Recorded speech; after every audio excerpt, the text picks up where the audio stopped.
Hello friends, welcome to green garden channel. Friends, অ্যাডেনিয়ামের বীজ থেকে কীভাবে চারা তৈরি করা যায় খুব সহজ পদ্ধতিতে, সেটি আজকের এই ভিডিওতে দেখাবো। আর দেখুন, আমার বীজ থেকে চারা বেরিয়েছে অ্যাডেনিয়ামের, এবং প্রত্যেকটি বীজ থেকেই চারা বেরিয়েছে, একটিও মিস যায়নি। তো খুব সহজ পদ্ধতিতে কিভাবে এই বাড়িতেই এই চারা তৈরি করলাম সেটি দেখুন। বনসাই করার একটি পট নিয়েছি এবং তাতে এই লাল বালি আমি বেশ কানাকানি অবধি ভরে নিয়েছি। আর বীজগুলো আগে থেকেই কালেক্ট করে রেখেছিলাম, অ্যাডেনিয়ামের বীজ, সুন্দর বাঁশের কাটি কাটি মতো। আর এগুলো তার উপরে, এই বালির উপরে ছড়িয়ে দিচ্ছি।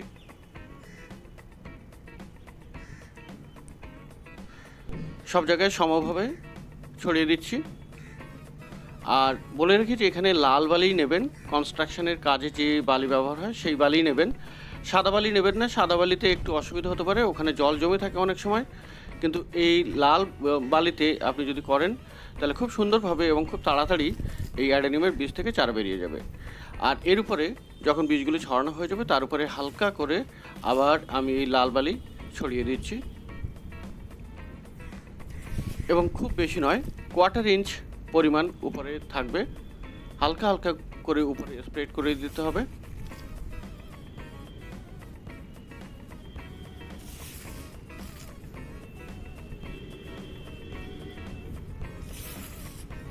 তো এভাবেই খুব সুন্দরভাবে আপনি উপরে হালকা হালকা করে ছড়িয়ে দেবেন লাল বালি, যাতে বীজগুলি সম্পূর্ণভাবে ঢেকে যায়, কিন্তু খুব বেশি মোটা যেন না হয়ে যায়।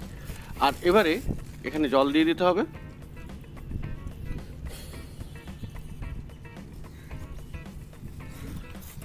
জলের স্প্রে করে দিচ্ছি, হাতে করে বা মগে করে জল দেবেন না, তাহলে বীজগুলি এদিক ওদিক সরিয়ে যাবে। সেজন্য এইভাবে স্প্রে করে দিলে খুব ভালো হয়। আর যাতে ময়েস্ট হয়ে যায় খুব ভালোভাবে, সেদিকে লক্ষ্য রাখতে হবে। এবং তারপরে একটি সেমিসেট এরিয়াতে রাখতে হবে। তো বন্ধুরা, মাত্র 5 দিন পরে, এখানে দেখুন, মাত্র 5 দিন পরে বীজগুলি কিন্তু অঙ্কুরিত হয়েছে। সবগুলো এখনও হয়নি, কিন্তু 80% হয়ে গেছে, যেগুলি বালি ফুঁড়ে উপরে ওঠার চেষ্টা করছে। এবং আরও 1 সপ্তাহ পরে দেখুন, এখানে সবগুলি বীজই অঙ্কুরিত হয়ে গেছে।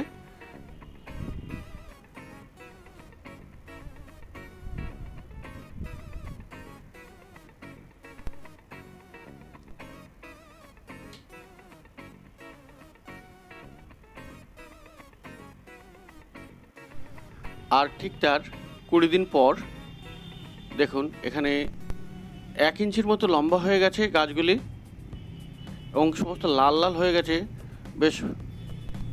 আর 2 থেকে 3-4টি করে পাতা বেরিয়ে গেছে, এবং প্রত্যেকটি গাছগুলি বেশ হেলদি।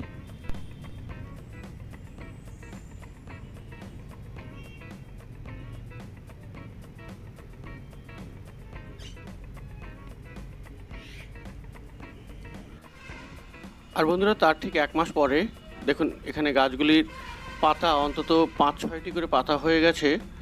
প্রত্যেকটি অ্যাডেনিয়ামের সিডলিংস 4-5-6খানা করে পাতা বেরিয়ে গেছে, এবং এখন এগুলোকে অন্যত্র ট্রান্সপ্লান্ট করা যেতে পারে।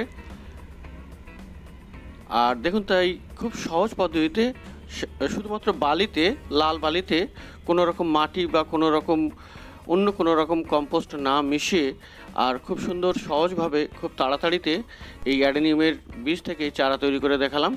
তো ভিডিও ভালো লাগলে একটা লাইক করে দেবেন, আর আমার চ্যানেলকে সাবস্ক্রাইব করে দেবেন যদি এখনও পর্যন্ত সাবস্ক্রাইব না করে থাকেন। তো আর এই ভিডিও দেখার জন্যে অনেক অনেক ধন্যবাদ।